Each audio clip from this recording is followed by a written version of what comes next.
अथर्व वर्मा स्वागत करता हूं आप सबका आपके चैनल काइनेटिक स्टडीज़ पर। आज से हमारी नई सीरीज़ स्टार्ट हो रही है जिसमें हम क्लास 9th के साइंस और मैथ सब्जेक्ट्स के सारे चैप्टर्स को इन डेप्थ कवर करेंगे with a good amount of questions that will help you understand every concepts of every topic in every subjects. तो भाई आपको 3 टीचर्स मिलेंगे इस सीरीज़ में। मैं अथर्व वर्मा आपको केमिस्ट्री पढ़ाऊँगा, आपके विभू सर आपको फिज़िक्स पढ़ाएंगे, आपके कृष्णा सर आपको बायोलॉजी पढ़ाएंगे। तो उन दोनों टीचर्स के रिस्पेक्टिव सब्जेक्ट्स की इन्फॉर्मेशन आपको उन दोनों टीचर्स द्वारा अपने अपने क्लासेस में दे दी जाएंगी। आज आपकी केमिस्ट्री की क्लास है पहली, तो मैं अथर्व वर्मा आपकी पहली केमिस्ट्री की क्लास लेने के लिए आज यहाँ पर मौजूद हुआ हूँ। तो कुछ इन्फॉर्मेशन मैं बैच के बारे में आपको दे देना चाहता हूँ, इस सीरीज़ के बारे में आपको कुछ इन्फॉर्मेशन दे देना चाहता हूँ। इस सीरीज़ में आपको सोशल साइंस भी पढ़ाया जाएगा, पर फिलहाल सबसे पहले आपके साइंस सब्जेक्ट से स्टार्ट हो रहा है। साइंस सब्जेक्ट ख़त्म होते ही आपका मैथमेटिक्स स्टार्ट कर दिया जाएगा and then parallelly science, maths and SST तीनों चलते रहेंगे। एंड बहुत जल्द ही आपका क्लास 9th का सिलेबस ख़त्म करने का निर्णय इस बैच को स्टार्ट करने से पहले हम टीचर्स ने ले लिया है। So without any further delays let's start the josh, let's start the chapter, let's go. तो चलो इस चैप्टर के बारे में थोड़ी बात करते हैं। जैसा कि आप सब इस चैप्टर के नाम से जान सकते हैं, इस चैप्टर का नाम ही है मैटर इन आवर सराउंडिंग्स। मतलब हमारे आसपास जो कुछ भी पदार्थ हैं, हमारे आसपास जो कुछ भी प्रेजेंट है, हमें उन सब चीज़ों के बारे में पढ़ना है।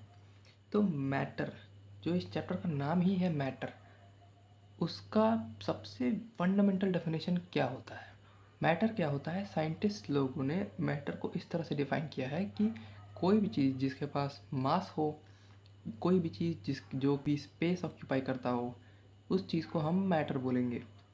जैसे किसी भी चीज़ को आप मान सकते हैं, ये सीडी है, सीडी के पास कुछ ना कुछ मास होगा, कुछ ना कुछ स्पेस ही ऑक्यूपाई करेगा। किसी भी जगह पर आप बैठे हुए हैं तो आपके पास तो खुद का कुछ मास है ही, उसके साथ साथ आप कुछ ना कुछ जगह वहाँ का ऑक्यूपाई किए होंगे, तो आप भी मैटर के कैटेगरी में आ जाएंगे। कोई भी ऐसी चीज़ जो कि जिसके पास मास हो, जो कि थोड़ी सी कुछ स्पेस ऑक्यूपाई किया हो, चाहे जितना, थोड़ा ज़्यादा, चाहे जितना। जैसे कि एक 3 मीटर क्यूब का, सपोज 3 मीटर क्यूब के वॉल्यूम का एक क्यूब ले आए हम, तो वो क्यूब जो होगा वो स्पेस में कुछ जगह अपना घेरेगा, उसके पास कुछ मास होगा। ऐसे ऐसे सारे चीज़ों को क्लासिफाई किया जाता है। मैटर उन्हीं सब चीज़ों को बोलते हैं जिनके पास कुछ मास होता है और वो कुछ स्पेस ऑक्यूपाई करते हैं। सिर्फ यही दो वो कंडीशन होती हैं। कोई भी ऑब्जेक्ट अगर ये दोनों कंडीशन सेटिस्फाई करती है तो उसको हम मैटर बोलेंगे। जैसे कि हमारे लाइफ में हमारी फ्रेंडशिप बहुत मैटर करती है, बट केमिस्ट्री के पॉइंट ऑफ व्यू से अगर आप देखेंगे तो मैटर की डेफिनेशन अलग होती है। फ्रेंडशिप जैसे फीलिंग्स को, फ्रेंडशिप जैसे बॉन्ड्स को आप मैटर नहीं बोल सकते हैं। हाँ, ये हमारे लाइफ में काफ़ी मैटर करते हैं, काफ़ी इंपॉर्टेंट चीज़ें होती हैं, बट इन सब चीज़ों को किसी भी तरह की फीलिंग्स हो गई, किसी भी तरह की फीलिंग्स हो गई, किसी भी तरह का इमोशंस हो गया, ये सब मैटर नहीं होता है। हाँ, वो चीज़ें जैसे कि फ्रेंडशिप हो गई, अफेक्शन हो गया, हेट्रेड हो गए, हमारे थॉट्स हो गए, हमारे आइडियाज़ हो गए, किसी भी चीज़ का टेस्ट, किसी खाने का टेस्ट आप ले रहे हैं, किसी परफ्यूम का स्मेल आप ले रहे हैं, तो वो सब जो है मैटर नहीं होता है। कुछ इमोशंस होते हैं, कुछ सेंसेस होते हैं, वो सब दूसरी कैटेगरी हो जाएगी। इन सब के पास ना कोई मास होता है, ये सब कोई भी स्पेस ऑक्यूपाई नहीं करते हैं, तो इन्हें हम मैटर क्लासीफाई नहीं कर सकते हैं। अब कोई भी एग्ज़ाम्पल आप ले लीजिए, कोई भी एग्ज़ाम्पल, आपके सामने कुछ भी दिख रहा होगा, जैसे मेरे सामने यहाँ पर कॉपी दिख रही है, आई होप आपके सामने भी दिख रही होगी। तो कॉपी का ही एग्ज़ाम्पल अगर हम लेते हैं तो कॉपी के पास कुछ ना कुछ मास होगा। कॉपी के पास कुछ ना कुछ अपना मास है, कॉपी कुछ ना कुछ इस टेबल पे अपना जगह घेरे हुई है। कॉपी इस तरह से मैटर कहलाती है। ऐसे मैटर के बहुत सारे एग्जांपल्स आप ले सकते हैं, बहुत सारे इन नंबरस एग्जांपल आप ले सकते हैं। मतलब आपके सामने जो कुछ भी है सब कुछ मैटर है। अब मैटर को जो है क्लासिफिकेशन की बात जब आई, तो मैटर जो है कई तरह से क्लासीफाई किया जा सकता है। जैसे एंशियंट इंडियन जो फिलोसफर्स थे, वो सब मैटर को 5 पार्ट्स में डिवाइड किए थे। चाहे लिविंग मैटर हो, चाहे नॉन लिविंग मैटर हो, सब कुछ 5 पार्ट्स में डिवाइड है, जिनको पंच तत्व बोलते हैं हम। एयर, अर्थ, फायर, स्काई, एयर हो गया, अर्थ हो गया, फायर हो गया, स्काई हो गया और वाटर हो गया। ये सब पंच तत्व होते हैं। ये सब पंच तत्व कहा जाता है इनको। मतलब मैटर को 5 तरह से हमारे एंशियंट इंडियन फिलोसफर्स ने डिफाइन किया था, जिनको हम पंच तत्व कहते हैं आज। जैसे कि हवा, पृथ्वी, अग्नि, आकाश, जल, ये 5 तरह के पंच तत्व होते हैं जो कि मैटर को क्लासीफाई करने में काम आते हैं। मैटर का क्लासिफिकेशन इन्हीं 5 चीज़ों से किया गया था एंशियंट इंडिया में। बट अगर मॉडर्न डे साइंटिस्ट की बात अगर करी जाए तो मॉडर्न डे साइंटिस्ट इसको 2 बेसिस पर डिवाइड करते हैं। पहला बेसिस हो जाएगा फिजिकल प्रॉपर्टी और दूसरा बेसिस हो जाएगा केमिकल प्रॉपर्टीज।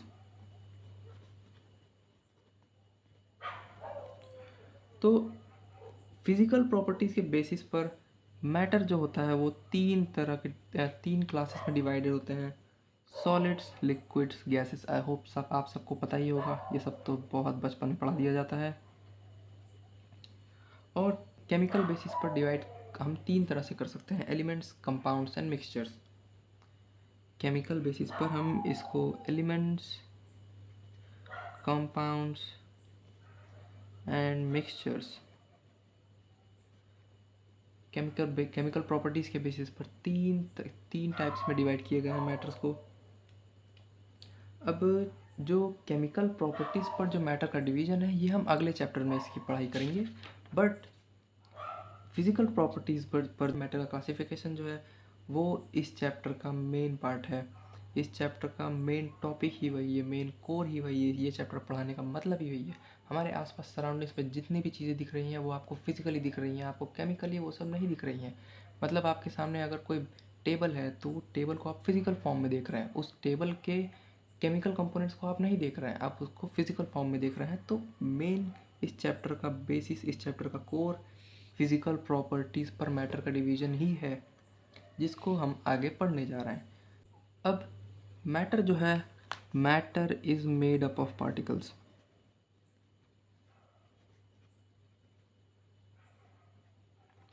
मैटर जो है वो पार्टिकल्स से मिलकर बने हुए हैं। मैटर की कई सारी प्रॉपर्टीज़ होती हैं, जैसे कि कोई अगर सॉलिड आप ले लीजिए, कोई लिक्विड हो गया, क्या कोई सॉलिड जो है किसी लिक्विड में घुल सकता है? इसका एग्जाम्पल आप सोचने की कोशिश करिए, क्या कोई सॉलिड किसी लिक्विड में घुल सकता है?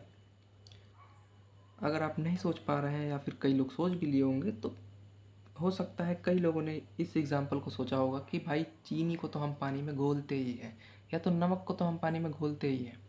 तो जैसे चीनी हो गया, वो अगर उसको नॉर्मल फॉर्म में देखेंगे तो आपको छोटे छोटे क्रिस्टल्स दिखेंगे, बट पानी में डालने के बाद या तो अगर आप कुछ देर के लिए छोड़ दें उसको, या तो उसको घुलाएं, या तो उसको घोले चम्मच से लेकर, तब वो अपने आप कुछ देर बाद ऐसा लगता है जैसे गायब हो गया। भाई चीनी गया कहाँ? पानी में ऐसे गायब कहाँ हो गया चीनी? तो ऐसे ऐसे फिनोमिना जो होते हैं मैटर से रिलेटेड, जैसे कि 2 गैसेस होते हैं, गैसेस का मिक्स हो जाना आपस में, है कि नहीं? 2 गैसेस होते हैं, आपस में गैसेस का मिक्स हो जाना, कुछ लिक्विड्स का आपस में मिक्स हो जाना। पेंट्स जैसे आप मिक्स करते हैं, पेंट्स मिक्स करते हुए देखे होंगे, वाटर कलर अगर किसी ने यूज़ किया होगा तो वाटर कलर मिक्स होते हुए देखा होगा। तो भाई मैटर को आपस में मिल कैसे जा रहा है, मैटर एक साथ घुल कैसे जा रहा है? पानी में जब चीनी के क्रिस्टल्स हमने डाले तो वो चीनी के क्रिस्टल गए कहाँ? चीनी के क्रिस्टल कहाँ गए भाई? वो गायब कहाँ हो गए? तो इन सब फिनोमिनस को एक्सप्लेन करने के लिए एक थ्योरी सामने आई कि भाई matter is made up of particles. अब जैसे मान लो ये चीनी के छोटे छोटे क्रिस्टल्स हैं, चीनी के छोटे छोटे क्रिस्टल्स हैं।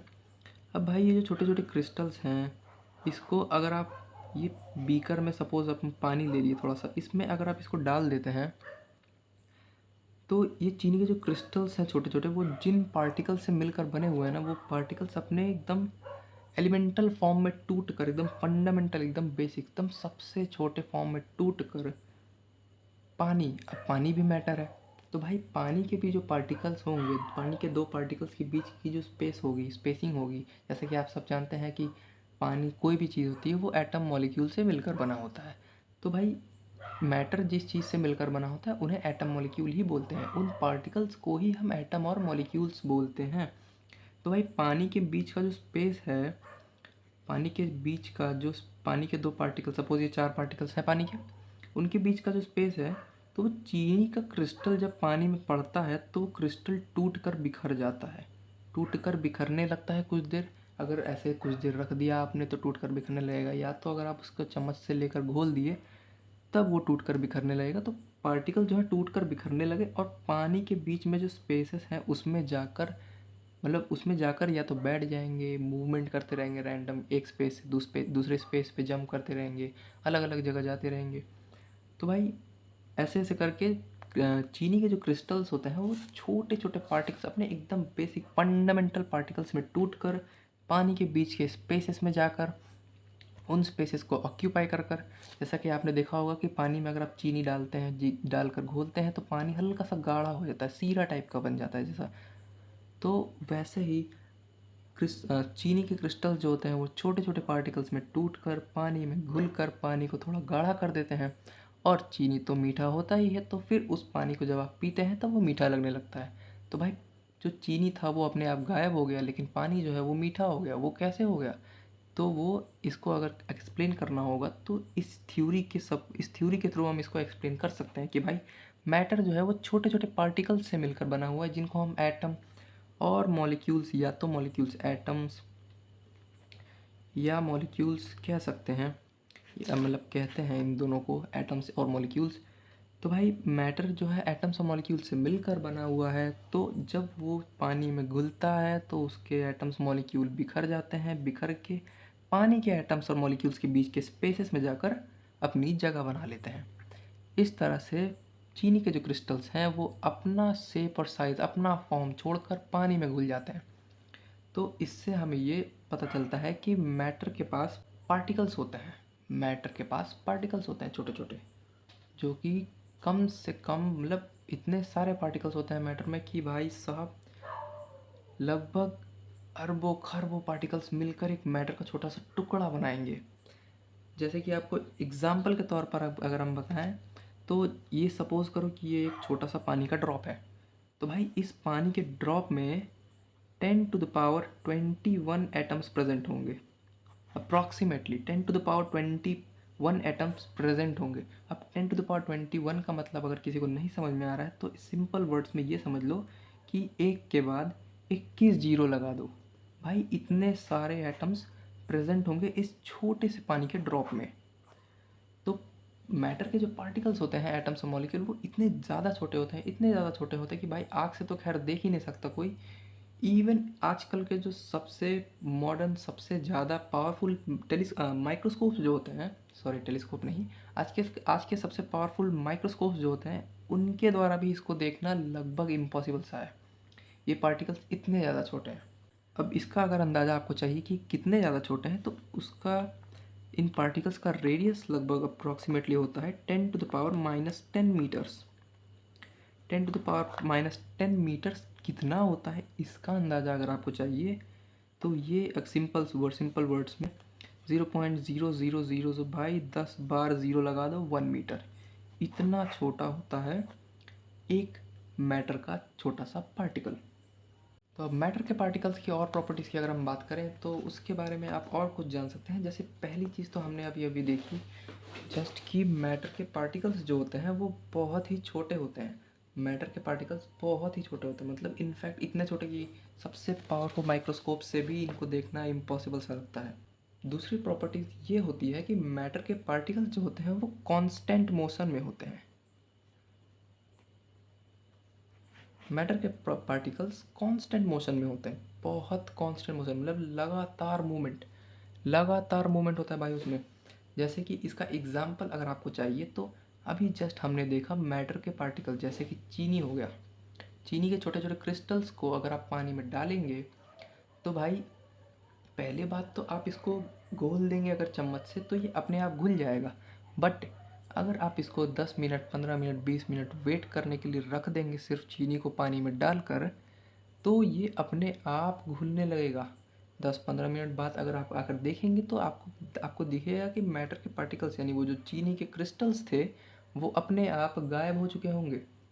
इसका मतलब हमें ये समझ में आता है, अब जो मैं बता रहा हूँ वो एक्सपेरिमेंटली ट्रू है, आप खुद घर पे करके देख सकते हैं, मैं भाई हवाबाजी नहीं कर रहा हूँ। पानी में चीनी अगर आप डालेंगे तो 10-15 मिनट बाद अपने आप घुल जाएगा वो।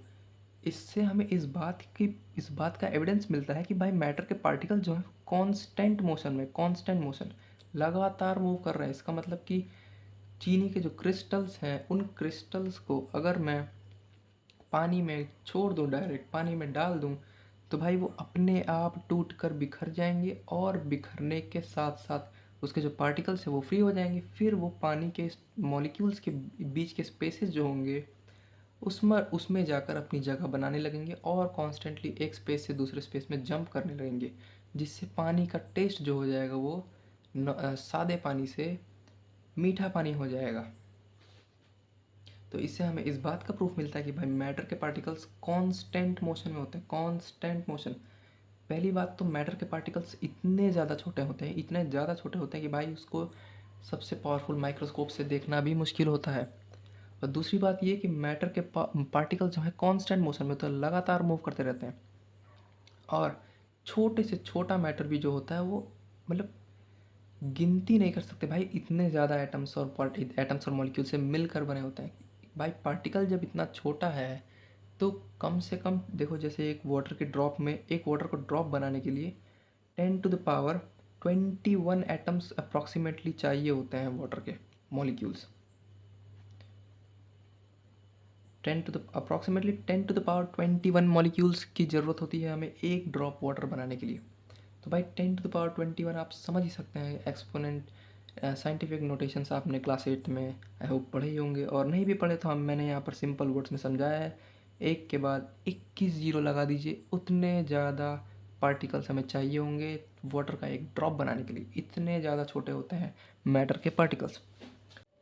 और जैसा कि अभी अभी हमने देखा कि भाई चीनी के क्रिस्टल्स पानी के पार्टिकल्स के बीच में घुल जा रहे हैं। चीनी के क्रिस्टल जो जिन पार्टिकल से मिलकर बने हैं वो फ्री फॉर्म में आने के बाद पानी के मॉलिक्यूल्स के बीच में जाकर अपने जगह बना ले रहे हैं।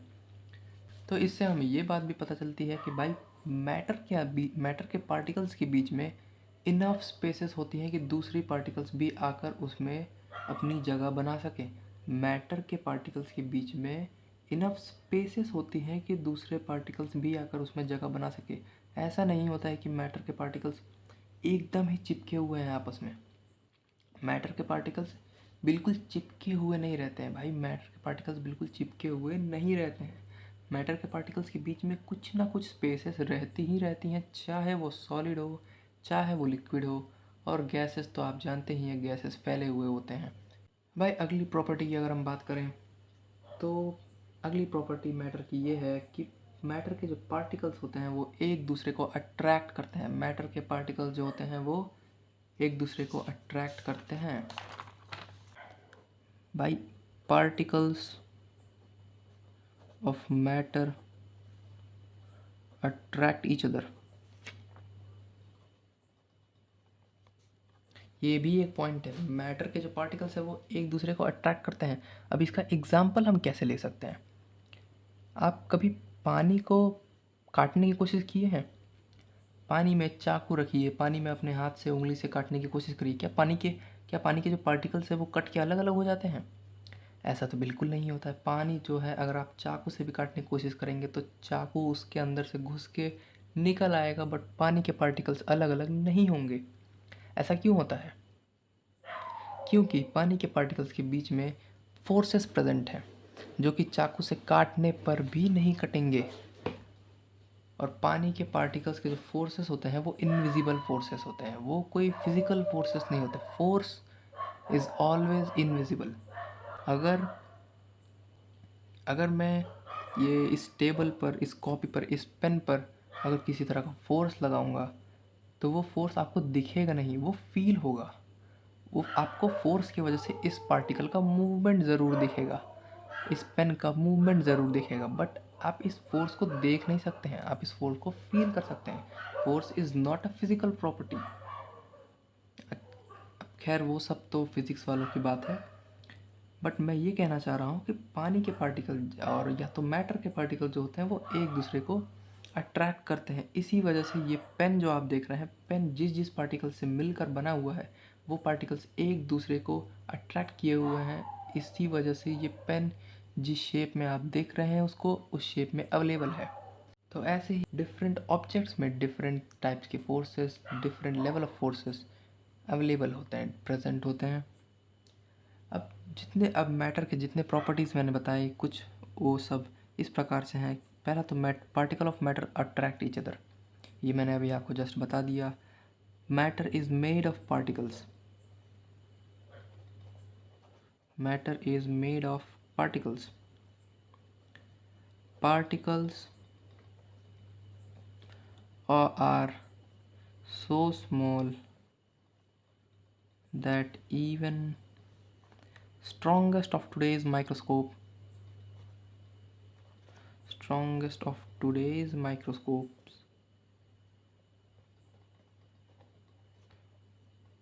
can't see it। भाई मैटर के पार्टिकल्स इतने ज़्यादा छोटे होते हैं कि स्ट्रॉन्गेस्ट ऑफ टुडेज माइक्रोस्कोप भी उसे आज तक नहीं देख पाए हैं। और पार्टिकल्स ऑफ मैटर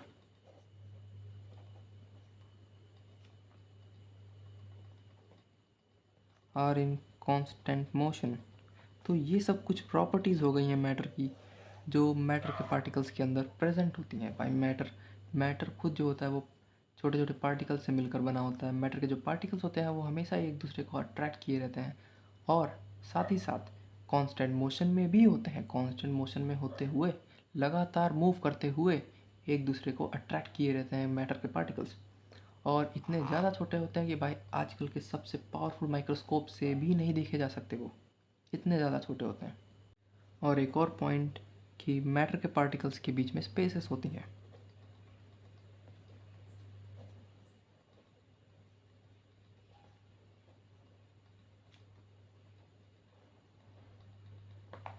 तो भाई मैटर के फंडामेंटल्स के बारे में हमने सब कुछ लगभग जान लिया है। मैटर के जितने फंडामेंटल प्रॉपर्टीज़ होते हैं, मैटर की बेसिक प्रॉपर्टीज़ क्या क्या होती है, मैटर किसको कहते हैं, बेसिकली सबसे पहले मैटर किन किन चीज़ों को हम कह सकते हैं, किसको किसको हम मैटर नहीं बोल सकते हैं, वो सारी चीज़ों के बारे में हमने जस्ट पढ़ लिया है अभी। तो अब हम टाइप्स ऑफ मैटर, जो कि इस चैप्टर का कोर पॉइंट है, उस पर जाने से पहले कुछ और पॉइंट्स हैं जिनके बारे में जानना बहुत ज़रूरी है, जैसे कि rigid matter and fluid matter. इन दोनों टर्म्स के बारे में भी जानना बहुत ज़्यादा ज़रूरी है। तो भाई रिजिड मीन्स वो मैटर होता है जो कि अनबेंडिंग हो, जिसको तुम बेंड ना कर सको, जिसको तुम मोड़ ना सको, जिसको तुम मरोड़ ना सको। ऐसे चीज़ों को हम, ऐसे मैटर को हम अनबेंडिंग या तो रिजिड मैटर बोलते हैं। अनबेंडिंग और इनफ्लेक्सिबल, ऐसे मैटर को हम रिजिड मैटर बोलते हैं। एक पत्थर आपने देखा होगा, a stone is rigid. Stone rigid होता है क्योंकि हम उसे मोड़ नहीं सकते। भाई स्टोन को तुम मोड़ नहीं सकते हो, मरोड़ नहीं सकते हो। स्टोन रिजिड फॉर्म में होता है, उसको तुम तोड़ सकते हो, उसको छोटे छोटे फॉर्म में, उसको छोटे छोटे टुकड़ों में कर सकते हो, उसको तुम मरोड़ नहीं सकते हो। इसलिए स्टोन जो है एक रिजिड होता है, एक रिजिड मैटर होता है स्टोन। और वही दूसरी तरफ एक फ्लूइड जो होता है, फ्लूइड जो होता है वो मटेरियल होता है जो आसानी से, फ्लूइड ऐसा मटेरियल होता है जो आसानी से, एटम ऐसा मैटर होता है फ्लूइड जो आसानी से फ्लो कर सके, जो आसानी से फ्लो करता है। जैसे आपने पानी देखा होगा, आपने शहद देखा होगा, वो फ्लो करता है। पानी को कहीं भी रख दो वो ऊंचे लेवल से नीचे लेवल पर फ्लो करने लगता है अचानक से अपने आप। शहद को आप रख दो, शहद को अगर किसी ढलान पे रख दो, किसी स्लाइडिंग पे रख दो, तो वो अपने आप फ्लो करने लगेगा। पानी है वो फ्लो करने लगेगा। किसी भी लिक्विड के, किसी भी तरह के लिक्विड को आप रखोगे वो फ्लो करने लगेगा। और एक बहुत इंपॉर्टेंट बात, air is also a fluid, क्योंकि हवा जो है वो बहती है। हवा किसी चीज़ के अंदर रखी जाती है, हवा बहती है। भाई फ्लूइड को कंटेन करने के लिए एक कंटेनर की ज़रूरत पड़ती है, फ्लूइड को रखने के लिए एक कंटेनर की ज़रूरत पड़ती है। फ्लूइड अपने आप किसी भी डेफिनेट फॉर्म में नहीं रह पाता है। जैसे एयर होता है, एयर हमेशा फ्लो करता रहता है, एयर फ्लो करता रहता है और उसे इसलिए उसे फ्लूइड कहते हैं। एयर को तुम किसी पर्टिकुलर जगह पर रखने की कोशिश करो, जैसे मान लो मैंने यहाँ का एयर उठा के यहाँ कर दिया, ऐसा नहीं हो सकता क्योंकि एयर फ्लूइड है, वो हमेशा फ्लो करता रहेगा। इसको अगर एक जगह रखना है तो किसी कंटेनर में करके रखना होगा, जैसे भाई किसी डिब्बे में हवा बंद करके रख दो। किसी बॉटल को आपने देखा होगा, तो बॉटल के अंदर अगर ढक्कन बंद करके अगर बॉटल को रख दें हम, तो बॉटल जो है वो दिखने में तो एम्प्टी लगेगा, बट वो एम्प्टी होता नहीं है, उसके अंदर एयर होता है। तो इस तरीके से हम एयर को पैक करके रख सकते हैं, एयर को कंटेन कर सकते हैं। एयर हमेशा फ्लो करता रहता है, उसको कंटेन करने के लिए एक कंटेनर की ज़रूरत पड़ी, हमने कंटेनर में रख दिया। Air is also a fluid. वैसे ही पानी होता है। पानी पानी तो सभी जानते हैं भाई, पानी फ्लूइड है, पानी बहता है। पानी को तुम किसी भी जगह पर रखने के लिए एक कंटेनर की ज़रूरत है। अगर मैं चाहूँ कि पानी यहाँ पर मैं गिरा दूँ और वो एक ग्लास के फॉर्म में सीधी तरह से खड़ा रहे, तो ऐसा नहीं हो सकता। It does not have a definite shape. It does have a definite volume, but it can't have a definite shape without containing it in a container. किसी न किसी कंटेनर की ज़रूरत पड़ेगी ही पड़ेगी। ऐसे ज़मीन पर रख कर या फिर किसी चीज़ पर भी पानी को सीधी तरह से खड़ा नहीं किया जा सकता है।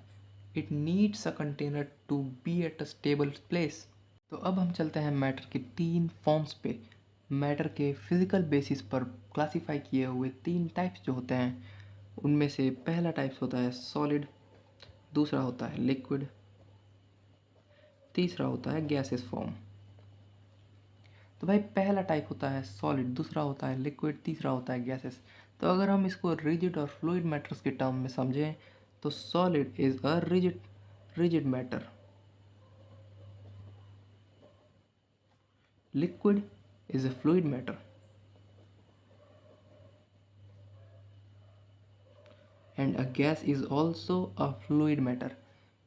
Solid is the only type of matter which is a rigid matter, and but liquid and gases are two types of matter which are fluids, which can be classified as fluids because liquids flow करते हैं, gases भी उसी तरह से flow करते हैं। Liquids को किसी स्टेबल प्लेस पर रखने के लिए, किसी एक जगह पर किसी पर्टिकुलर शेप में रखने के लिए कोई पर्टिकुलर कंटेनर की ज़रूरत पड़ती है, और गैसेस को भी किसी पर्टिकुलर शेप कंटेनर में रखने के लिए, किसी जगह पर रखने के लिए किसी कंटेनर की ही ज़रूरत पड़ती है। इसलिए सॉलिड को रिजिड मैटर कहा जाता है, लिक्विड को और गैसेस को फ्लूइड मैटर कहा जाता है। और भाई फिजिकल प्रॉपर्टीज़ के बेसिस पर मैटर के यही 3 स्टेट्स होते हैं, सॉलिड, लिक्विड्स एंड गैसेस। इन्हीं 3 ग्रुप्स में मैटर को बेसिकली डिवाइड किया जाता है, सॉलिड्स, लिक्विड्स एंड गैसेस। और जो हायर स्टेट्स होते हैं और तरह के जो ग्रुप्स होते हैं, प्लाज्मा जैसे हो गए, जैसे कई स्टूडेंट्स जानते भी होंगे प्लाज्मा को, कई सारे स्टूडेंट्स ने पढ़ा होगा प्लाज्मा, बोस-आइंस्टीन कंडेंसेट के बारे में। और भी हायर लेवल के जो स्टेट्स होते हैं मैटर के, तो वो सब फिलहाल आपके सिलेबस में नहीं है।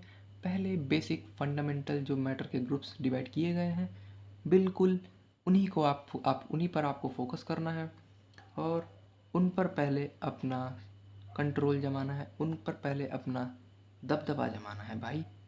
आखिर जो हमें आता है पहले उसमें तो मास्टरी करें, फिर उसके बाद आगे की चीज़ों पर ध्यान दी जाएगी। खैर, प्लाज्मा और बोस-आइंस्टीन कंडेंसेट का एक प्रीव्यू आपको इसी चैप्टर में दे दिया जाएगा आगे, ताकि किसी का अगर इंटरेस्ट हो, किसी का मन करे तो जाके वो पढ़ भी सके उस चीज़ के बारे में। फिलहाल हम आगे बढ़ते हैं सॉलिड, लिक्विड्स एंड गैसेस में। तो अगर हम एग्जांपल्स की बात करें सॉलिड्स के, तो एग्जांपल्स तो है लगभग सबको आता है, ऐसा शायद ही कोई होगा जिसको सॉलिड्स का एग्जांपल ना समझ में आता हो।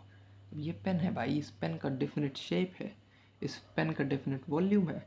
इस पेन को तुम कंप्रेस ज़्यादा नहीं कर सकते। ये पेन को अगर मैं चाहूँ तो दबा नहीं सकता भाई, दबाऊंगा भी तो ये टूटने लग जाएगा, डिफॉर्म होने लग जाएगा, मुड़ने लग जाएगा।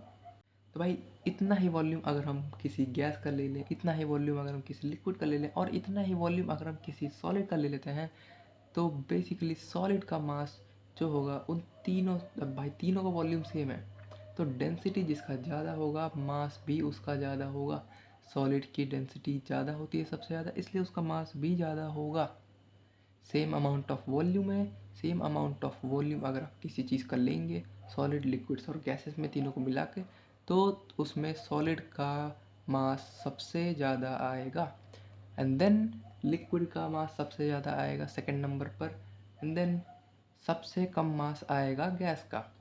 सॉलिड्स की डेंसिटी सबसे ज़्यादा होती है among liquids and gases, highest densities of solid.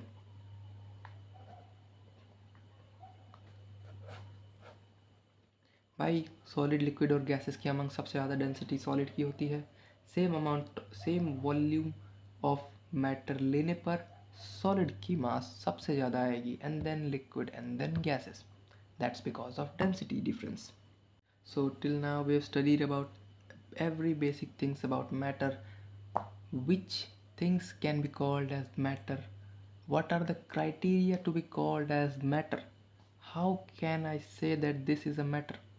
So the criteria to classify matter, on which basis the matters are classified, how are the matter classified previously when the modern day scientists have not classified it, and the different bases on which matters are classified in the modern day science, in the modern day chemistry, and the different types of matters on the basis of physical properties।